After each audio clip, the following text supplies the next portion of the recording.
Hey, it's Mel from Rap Rankings. To hear the full episode this clip comes from and all of the other episodes, check the link in the description, stop by raprankings.com, or search Rap Rankings on your favorite podcast platform. And please consider liking, subscribing, and commenting to help us grow the channel and continue our journey as hip-hop's first and premier extreme podcast. Track 2, the first real track, Love for Free by Rell featuring Jay-Z, produced by Barry Salter and Dinky Bingham. Am I supposed to not laugh at those names? I mean, Barry Salter is fine, but Dinky Bingham? Barry Salter just sounds like a guy who would go to my synagogue. Dinky Bingham, I'm not sure what's going on over there, but best of love to both of these fine producers of this. Well, absolutely best of love to them. You know why? Because I like this song. Flat 7. Well, I'll do you one better, and I'll give this... this nice little R&B rap remix gimmick, a little slice of 90s R&B here. I'm going to go ahead and give this one a 7+. Ding me, baby. Wow. I got to say, I was prepared to hit you with that. And you ain't black. But you've made that obsolete or unnecessary, rather. I mean, I know you liked it. You told me on the phone, but I thought it'd be like a 7-. 7+, huh? Yeah, 7+. Well, here's my question for you then. This may shock you. You like this? This may shock you, but this is actually probably my second favorite song on the project. Is that right? Yeah. Well, here's the thing. As we say on this show, how you gonna give this a 7+? But when we heard Crazy Feelings on was it Missy Elliott album The Real World? With featuring Beyonce, that was that 90s R&B, and you fronted on it. It's a different kind of 90s R&B. Okay, so you prefer the 90s R&B that has like the obligatory rap verse. I definitely have a soft spot for the rapper opening the song, then the R&B artist comes in and does their singing gimmick, and then the rapper comes in for one more verse. So classic. I love it. I absolutely love it. And the production is nice. Singing is good. You know what? I actually have a note about that production. I don't know if you noticed. As a former producer, I don't even know if I can call myself a producer, but we've both made beats. You were probably more of a producer than I was. But right, and I would say you were probably more of a rapper than I was. So Moulz and Mel. Moulz and Mel, that's right. But Chad, you may have recognized. I almost said Chad and Hugo, but it's Chad and Pharrell. What? Oh man, I'm not Asian. Yeah, Chad. Oh man, there was. Okay, you know what? I'm just gonna shut up. I was gonna say something, but anyway, there's a sound at the beginning of this beat. Maybe you recognize it. I know I did. Now it may have been harder to recognize because it was pitched down. Okay, but there's like a loop that like kicks off the beat, and I think it plays throughout the rest of the beat. I recognize this loop from my beat making exploits. Now I don't, you know how people put together these drum kits and they just like, you don't really know if these drums are from the people they say they're from. No, you know they're not from the people they say they're from. Right, you know they're not. So this loop that I recognize. Someone is actually taking a 2-tracked MP3 and like trying to clip the drums out like the drum thief himself, Kanye West, did to Dr. Dre. Yeah, when he stole the explosive drums. But here, this is how I know this is some nonsense on the person who packaged this drum kit. But this loop I found, it's from the Jay Dilla folder that I've had since like 2009. By the way, very funny. This guy tried to pull up an old Season 0 review talking about, well, you like this, but you don't like that, trying to have his Illmatic 5 out of 10 moment. No, that's not what I was trying to do. I gotta tell you, if you want to challenge one of the great litigators of our time, you have to come more than with Missy Elliott featuring Beyonce. I mean, I was just trying to get to the bottom of Moulz' sudden turn, into black territory, Yeah, you're right. This turn into black territory when I review the historically white genre of rap. It's typically not something we hear very often. But now that we're doing, R&B, it's shocking to hear that I would like this music from these artists who are They're not white. They're not Jewish. You know what? You make a good point, though. Not to get too off topic, but like, I feel like you would agree with me. I feel like white people in general gravitate more towards hip hop than they do like traditional black R&B. Like I feel like you're more likely to find a white person listening to rap than they would like a Jill Scott or D'Angelo. Okay, yes and no, and I'll this is what I'll say. Okay. Because we're really like, if we're gonna like really interrogate whiteness, let's really do it the right way, you know? Oh, okay. So I would say yes and no. And when I say no, I mean no in the sense that like, this is how we do it. Or well, see, that's like pop R&B. That's I know, but it's still but listen, it's levels. I'm just gonna show you the levels. So up at the top is like, you know, that kind of shit, like Remix to Ignition. Okay, maybe I throw in a little Usher. Yeah, for sure. You know? Yeah, they love Yeah. I mean, we saw Kevin James cut a rug to Yeah in Hitch. Okay, so like we know about them. So here's the thing. I think like, especially like late 80s, 90s, and early 2000s pop R&B, you could make an argument is the like top black music that white people fuck with unequivocally. Like, right. You know, because even I would say certain rap songs that I've heard for years have elements of R&B in them. Like I don't want to be a player no more, Big Pun, or Mo Money Mo Problems. Like there's still melodic elements. Right. So I would say like pop rap and pop R&B at the top. Then you got like, you know, like the white rappers of the day that they like, plus like, you know, the black rappers that they hear on like 106 in Park or on Hot 97, like mainstream, right? So we've got like rap there. Then under that, I would say like D'Angelo, like trust me, I've met a bunch of neo soul, real traditional R&B, but I've met a lot of like Jasmine Sullivan. Like, you know who listens to that shit though? The hippies, the people that listen to like Fish and like they smoke out of bongs and stuff. They love D'Angelo, right? Because they're like, oh my god, dreads. They're like, yo, bro, Pino Palladino's bass work on these D'Angelo albums is sublime. You know, I'm loving the crispy grooves and the crunchy jams. You know, is Fantano in the house? I'm really loving the crispy grooves. The crispy grooves. So, all right, at the top, I'm saying pop R&B and pop rap. Then under that, mainstream rap. Under that, I would say like stuff like D'Angelo, Maxwell, Jill Scott, Erykah Badu. Like, trust me, right. I know. And that's what I mean when I talk about like black R&B. They listen to that. And then under that, underground rap. They do not listen to underground rap unless they're really hip hop heads. Like, you will not find casual white rap listeners who have any interest in shit like Rock Marciano, MF Doom before maybe he did whatever with Adult Swim, right? Like things like that, even like Little Brother and stuff like that. They don't want to listen to that shit. So I gotta say, this deconstruction of whiteness is I'll allow it.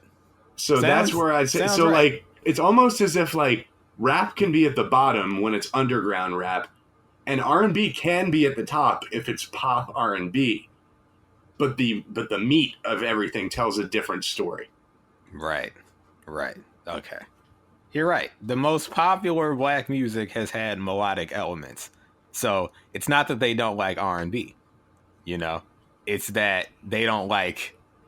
This is what I will say, though, that white people do not fuck with. And there may be... Listen, if you're listening to the show and you're like, no, I fuck with them... You're listening to Rap Rankings. Right. So keep in mind where you are, you know? Right. This is a bit of a niche thing, you know? So talking about like a niche thing for you. Yes, to be consuming as a white person. So like I would say the least traffic, like even underground rap, I would say is like halfway gospel music, you know? Or like R&B that wasn't part of the pop landscape. So I'm thinking like, you know, like your Tevin Campbell's, Aaron Hall, like shit like that. Bobby Brown, New Edition. Yep. Well, New Edition, New Edition was a little pop, but earlier, like Kid New Edition was exactly pop. Candy Girl, that's pop. But as they got into, talking about adult territory. Why do I feel this way? And even stuff like Jodeci, I would say, is like depending on the age of the person. Even like something like Jodeci might have passed them by. Oh, Jodeci's black. We own them. Oh, for sure. But this is, and remember, this is a little before, like Jodeci's a little before, like Genuine and Aaliyah, and like they like Pony though. White people love Pony. Well, yeah, they love. But they don't Pony, listen to But Genuine. the thing is, no, but they like his hits. They like In Them Jeans. Oh, they like that. Yeah, they like Differences. My Whole Life Has Changed. They like that. Yes, of course they do. They were hit white records. People. Yes, white people. Wait. No, so okay. Here's the thing. I know white people love, daggone, oh, Casey and JoJo? Yeah, of course they do. I think I have. I know white people who played that at their wedding. No, for real. They played that at the school dance. I think I danced to a girl for the first time to that song. Oh wow! Look at that. And like, of course, so that's a crossover like, thing, though, because I think of that as a very black song that like. Yeah, but you got to realize by that point, it was like we're starting to get into like TRL and just like I don't know. I think pop culture was seemingly coming into focus in like a very. Everything was very integrated at the time, and not in like a. It's not like it is now, where there are just no boundaries. Everything is melted as a result of the internet, and everyone likes everything. There are no cultural exclusives, so to speak. Right. But I've always said throughout life that the one black thing that white people will never pilfer is Tyler Perry. Like they have no interest. They have absolutely no interest. Bro, remember when I told you? I told you. Okay, so folks, I deliver food for a living in a day job. There's a customer, and I rock with this lady heavy. I've seen her a bunch of times, like at least 10 times. And this might have been racially insensitive of her. It actually is, like it's not quite the level of like her reaching out to like touch my hair because I'm black or something. But like she was like, because I'm black, she brought it up. She was like, oh, I really love Madea. I think she's great. And I popped. I was, I just like nodded and smiled, but inside I was screaming, laughing. That is the first time I've ever heard a white person acknowledge the work of Tyler Perry. Me too. Outside so like of even like maybe that has Gone crossed Girl or something like that. I'm talking like Madea, basically. Right. So. Well, what I think what happened with Madea to where white people found is she went to the movies when it was still just plays. And things that we as black folks were circulating on like bootleg DVDs, that was a exclusively black thing. Once Madea hit the mood and started pumping out, Madea's Halloween, Madea's Christmas. I still think for a while, I mean, that was just the one thing I wasn't seeing. Right. Oh, for a while you weren't seeing with that at all. Those were black events. Madea films were black events, but I guess like if anything, when I worked at the movie theater, he put out that movie that wasn't Madea. It was like kind of like a family drama. It came out in like 2007. That was when I was working at the theater. He's put out a few like non-Madea films at this point. This one is like, no, but this one is like specific. Like it's something like, hold up. I'm going to have to pull up the Tyler Perry filmography now. I'm way ahead of you. All right. Filmography. All right. So this would have been like Daddy's 07. Little Girls? Yes, that was it. Daddy's Little Girls. So... Daddy's Little Girls was the first time I remember even seeing white people go to his movies, like walk into the theater. Oh, that's his third theatrical film, so that's pretty good. Yeah, he did Diary of a Mad Black Woman and Medea's Film Reunion, which were plays first. Yeah. And like, because I think the first play I ever heard about was like, I Can Do Bad All By Myself. Like, this is early 2000s. Like, you go to a black person's house, you would just see it on the table. And she was... Don't be fooled. I mean, my people know. Back in the day, Tyler Perry was over, bro. Black people rock with Tyler Perry. It wasn't until he started turning into like a Seth MacFarlane in the way that he was like pumping this stuff out, that we started questioning whether he was destructive to our people. Okay, so was it really a matter of overexposure at that point, do you think? Or it was overexposure and us realizing that he was now, I mean, as he should, positioning this on a larger level. So like maybe it's like an idea of like we were kind of like as long as it was just us enjoying it, it wasn't embarrassing. It didn't feel like exploitation. But once we realized like white people were potentially gonna find out about this, it's like, look how he portraying us. We always the same, like we either drug addicts or we singing gospel songs and oh Lord, and like you know, that's when it turned into a thing. But don't be mistaken. Back in the day, black folks rock with Tyler Perry heavy. Okay, we did. I would say it's really around probably 2007, 2008. You know, maybe a little earlier. What my initial impression was when I saw Medea for the first time? I never saw the movies. I'm talking about like just the character, the poster, you know, all that. Okay, what was it? I was like, okay, this is like going to be like, you know, Ernest. Jim Varney, he played Ernest. It was like Ernest scared stiff. Ernest goes to camp. Oh yeah, Ernest. Right, Ernest goes. So I've seen like, the okay, Ernest film. This is Black Ernest. Like Medea is Black Ernest. That was my thought. Okay. Like that's the only reason they got to be pumping out all these like spin-offs is because this is like an Ernest type movie. Right. But I was under the impression for years that like because I remember those bootleg DVDs that you're talking about, like being at Shah's house and seeing them, the plays though, the plays on DVD and VHS or whatever, like they had the fucking plays recorded or whatever it is. So yeah, you know, then they came to the movies and they started really pumping these things out. Oh, and for a while I was thinking, all right, like this is going to be the one thing that like white people don't try to co-opt it. They don't try to like, they're just going to leave this alone. They want nothing to do with it. You know. But then when he started doing some like more of the family dramas and not the Medea stuff, I started seeing more people going to the theater, like of all cultures, to see these movies. Because again, it's like I think a little bit more of a broader appeal. You know what else I think helped with the appeal broadening? Him going to TV, because my dog, my best friend, you know, he's Persian, but he loves Meet the Browns. You know, is that like a show? He swears by that show. Yeah, on TBS. Like Meet the Browns was a spinoff from the Medea universe because there's a character Brown, you know, that would appear in all the extended plays. Universe. Yeah, the Medea. Look, there's the Marvel Cinematic Universe, then there's the Medea extended universe. Yeah, so they got a spinoff show, and he loves it. Thinks it's hilarious, you know. So, you know, nothing stays black forever. When has something ever stayed black forever? Have white people discovered Uncle Drew? Absolutely. Listen, I mean, this is the first time I think we've ever mentioned her on the show. Ricky, bro. Oh, the homie. Yeah, okay. You know. Fair enough. So, there we go. You know, then again, she's kind of tapped in, so I don't know. Maybe she doesn't count. She's kind of niche, I would say. But it's a feeding frenzy. Anything that goes out there, it's like it's everyone's now.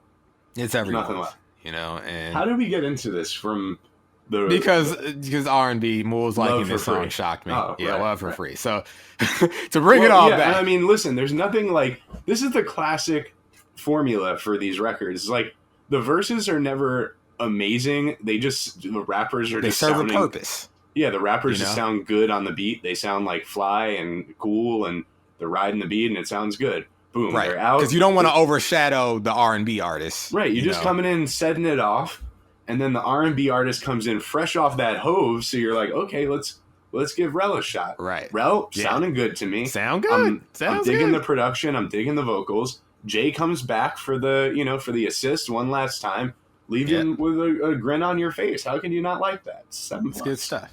Flat 7 for me. It was originally a 7-, and the more I listened to it, I'm like, no, this is a flat 7. Take the minus off. You know, they said, Mel, you were just thinking about Zendaya in the late 90s. And I said, so what if I was? If the record wasn't good, then those thoughts wouldn't have been enhanced. Zendaya in the late 90s, what would she have been, like 7 years old? No, not her in the late 90s. Those things separately. Zendaya and the late 90s. Okay? Yeah, okay. You know? Relax. Don't try to do me like that. But I was gonna say the loop, the production loop. So I know you're gonna recognize this because you made a lot of beats. Check this out. Okay. You know you've heard that before, right? I know those. I know that break. Like I know those drums. Yeah. Yeah. Sure. So they said it was in the Jay Dilla drum kit that I have. Don't know how accurate that is, but it's in this song at the very beginning, but it's pitched down. Wow. So like, I'll play it. Hold on, let me see. Jay the Streets is watching Love for Free. Okay, check this out, folks. You'll hear it. Here it goes.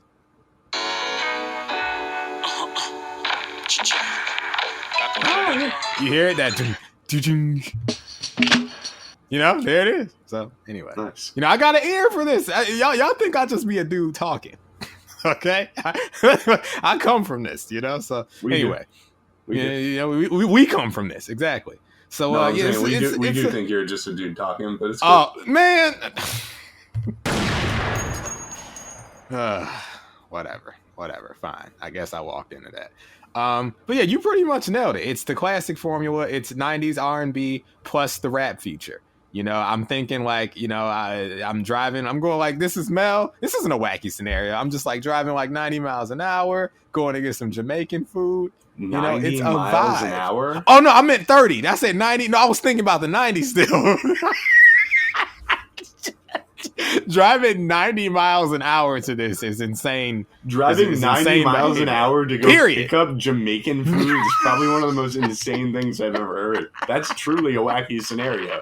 You think that like you've lost an arm or something and you got to get to the hospital so they can reattach it or something like that. Yes, sir. Oh man, I can see myself, vibing, driving 90 miles. First of all, 90 miles per hour is not vibing. That's like high pressure situation. Yeah. My man, y'all, I was still thinking about that. It wasn't supposed to be a wacky scenario. It turned into one. What can I say? I did it again, niggas. Yeah, 30 miles an hour. 8 miles and running. Yeah, 8 miles and running. And yeah, the separation too between rap and R&B. Like we don't get this anymore. All rap is singing now. Is R&B, and all the singers are basically rapping. I miss these days. That's all I'm saying. It's a nice feel. If you know, you know. It's a nice feel, right? If you know, you know. It's a vibe, as the kids say. Jay's doing his thing. Talking about what he's talking about. The 9-8 find me straight. Good health. Can't complain about my financial state. It's just another way of him saying, I got a good life, man.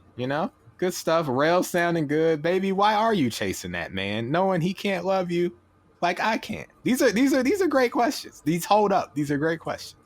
All this love for free. Better come and get it soon. Please don't take too long before it's all gone. This is R&B. This is R&B. And I got to say, Jay's first verse, but the second verse, he kind of snapped a little bit. Kind of snapped. Kind of made me want to do, Moulz, how about we do season 2 again? What do you say? Season 2 remastered. Wow, season 2 reloaded.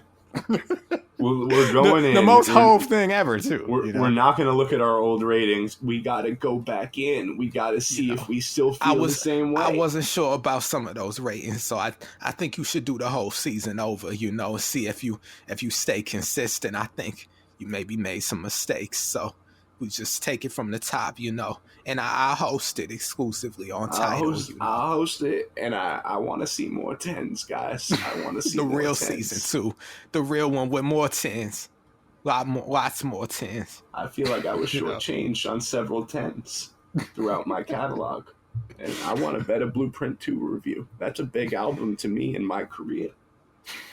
We were the most, we are the Blueprint 2 enjoyers.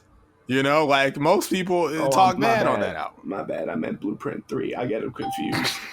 I forget the one that's really underrated versus the one that sucks, but is an important part of my catalog.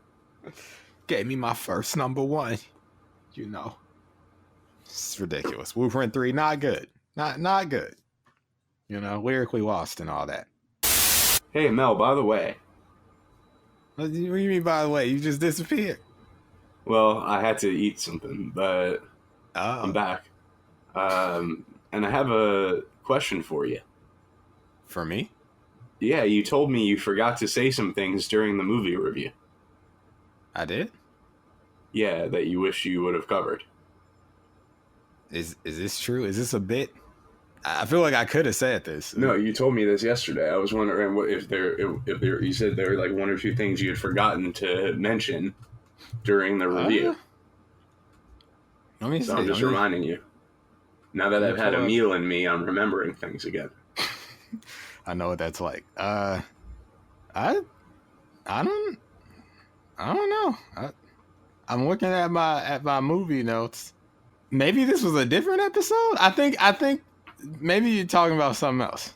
No, I'm not. But it's okay. I mean, it was barely a movie. I don't think I forgot to say anything. You know. Yeah. I don't know.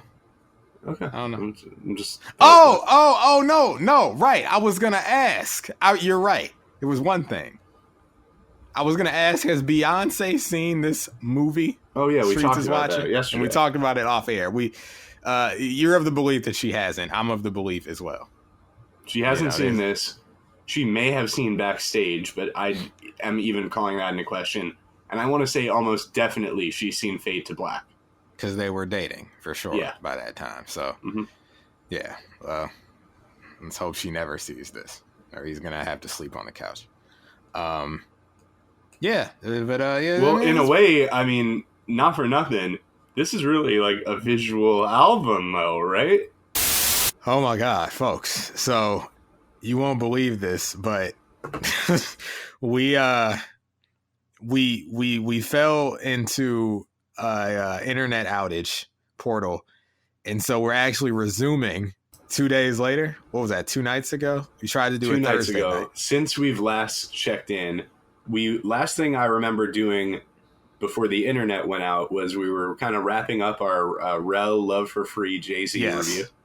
Yeah, we were pretty much at the end, and then my internet went out, and then yesterday we met up with the third member. And we did his review and, of course, a new episode of Jesse's House. And then now we're back here today. And we're back to try to finish the rest of the review. Track 3, Only a Customer. So far, we've done part 1 of the show. We did the movie review. We did track 1, track 2. And then track 9 with Jesse. So now we're back to do the rest of it. Yeah, we have to do tracks 3 through 8 and then 10 through 12 as well. Yeah. This is being recorded completely out of order, but you will hear it nicely edited together in order. Yes.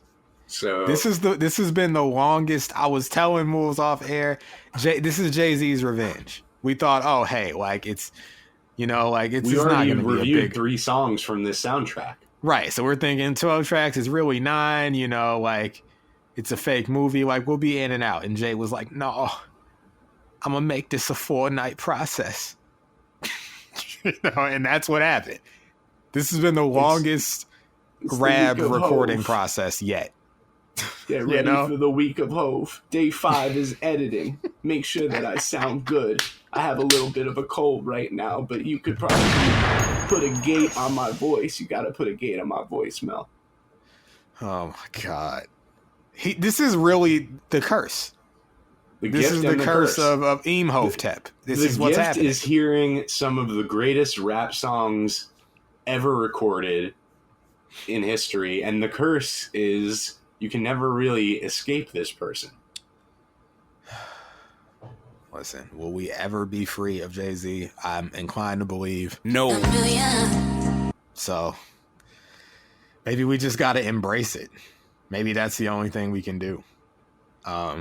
So we're back. Let's try to finish this thing before something else crazy happens. So we were done with track 2. We were done. Okay. I know I got cut off. I think I got cut off. You were saying something about Beyonce. Yeah, because I was wondering if she had ever heard it. She's definitely seen Fade to Black because she was dating him at the time. Yeah. And she has not seen Streets is Watching, and she may have seen Backstage if she saw something from that time period with Jay in it. But I think only Fade to Black. And I might have been going on some other tangent about something when I got cut off. but it is. I have a new theory, day. Yes, actually. Okay. It's a new day. It is, for sure. But my theory is that, because of course Hov and Beyonce the Billionaires, they were listening in as we were recording because, Hov is always monitoring our reviews of him to make sure we're giving him high ratings. And Beyonce was like, Jay, what are they talking about? And he's like, oh, it's a film, it's a little thing we shot, in 98. And of course she was asking questions. And she just cut the thing off because she didn't want to hear anymore. She was mad. So she killed Moulz' internet and forced Jay to screen the movie for her. That's what happened. They were listening. And when I mentioned her, if she had ever seen it, she got curious. That's what happened. She cut off Spectrum internet to force Jay to explain. Because he was like, let's just listen to the rest of the review. I'll explain later. And she's like, no, you explain now. And that's what happened. They shut me down. They shut you down. Please don't shut me down. Because I'm ranking and I'm rating. Yeah, that's it. I don't know how to complete the lyric. Anyway, fuck you guys. All right. Well, we can move on. Hey, it's Mel from Rap Rankings. To hear the full episode this clip comes from and all of the other episodes, check the link in the description, stop by raprankings.com, or search Rap Rankings on your favorite podcast platform. And please consider liking, subscribing, and commenting to help us grow the channel and continue our journey as hip-hop's first and premier extreme podcast.